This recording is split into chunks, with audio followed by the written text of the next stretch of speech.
I love myself, I cherish myself, and I want to live for 1,000 years, and if I could, I would make more of myself via a cloning protocol. Great, now that we have that out of the way, I don't want to see another one of those emails in my inbox, Master Mohan. You already claimed one Forspoken video. Let me have this. Now, pimps! Who do you hate? And I'm talking that to the grave type hate. Your boss? Your bully? Or for God of War Ragnarok lovers? Perhaps your wife's boyfriend? Well, due to the rules of international law and the Geneva suggestion, your options of legal recompense are limited. Yes, sir. Yes, sir. Yes, sir. Yes, sir. Any bad lawyer would tell you not to commit any crime because you'll go to the clank. But any good lawyer would tell you crimes are only for the cool pimps. Then slip you a loaded copy of the Forspoken DLC. Yes, sir. Yes, sir. Yes, sir. Yes, sir. The Forspoken DLC is the biggest atrocity this country has faced since the Pinkertons shot John Marston. It makes me want to say something like, I'll buy you a beer once we get out of all this. Then hop onto a helicopter that...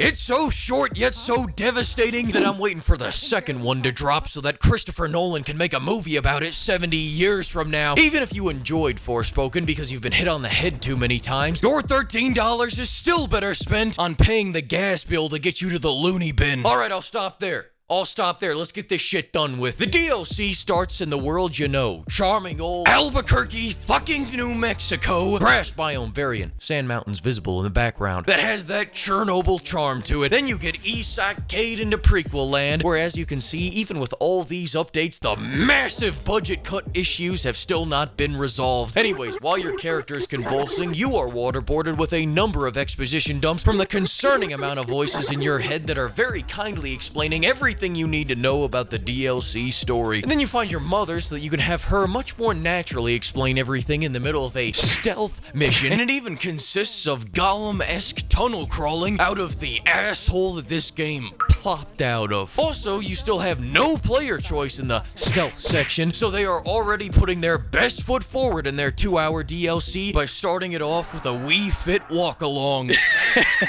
Also, remember how Gollum forgot the sound effects when you got caught? Well, Forspoken forgot the whole fucking animation! Someone's there! Now, I just wish they forgot to make the entire goddamn combat system because this is still driving me beyond the brink of hunger. Of course, Ministry. First of all, fighting these grunts, they all have way too much HP. It's like I'm fighting sponges with spoons. The only thing getting hurt is my eyes. Once you get to the late game of the DLC, and I'm talking far in, maybe 45, 50 minutes in, it's all about spamming your LT attacks because they are the only things that do damage. But now here's the kicker about that though. Part of the prequel canon is that all your spells are gone. Even if all the attacks in the base game were shitty, at least you had a lot of them. Now you just get the 2 non-elemental primary attacks, the 3 secondary damage dealers, and while I was looking at this bullshit, I just realized that they forgot to put in any Devastator attacks. They removed content from the game.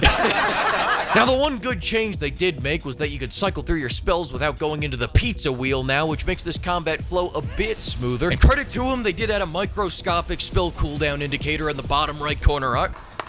Let's give them applause, everybody. Let's give them applause. They earned that. But unfortunately, that ties into my next point. This combat still has no cohesion. I still feel like I have one too many chromey homies every time I'm at the wheel. And most times when I check in on the AI, I swear to God, I think they do too. Alright, pimps, I'm gonna keep it real with you. I've got a Mission Impossible showing in about 2 hours, and I'm not missing this shit to talk about this shit. You feel me, pimp? Alright, great. Let's speedrun the rest of this. Alright, you get the point. Gameplay bad, worse than the base game. Moving on. Please, God, grant me the strength to put up with the chicanery of these brain-dead bosses. If fighting grunts is like fighting sponges with spoons, this is like fighting a rock with a fanoodle. They practically sit there and take it while I throw quick, short thrusts at them, and everyone is going home disappointed. It's brain-dead to a degree that may be contagious. Great, what's next? Right, the story. Allow me to give you the most generous interpretation of what some describe as a better streamlined story. You play the prologue, then it opens you up to the open world, which consists of 1 tree surrounded by 5 Ubisoft outposts. You do 3 outposts, kill your first big boss, and it's been maybe an hour. Good Good for you. Let me give you a quick tug. Now the game thinks it's the perfect time to introduce that you are a bomb and your mother has to treat you with some Canadian healthcare to save the world. You agree. 90 minutes in. No, that wasn't a 30-minute cutscene. My timetables are just a little bit fucky. Let's keep moving. Which then leads you into the very final mission where nothing redeeming happens and you are subjected to 2 more bosses that are about as fun as getting a colonoscopy, and that's it. This game is still bad, but at least I bought the good ending for $13 where the main protagonist dies and this game never gets a sequel.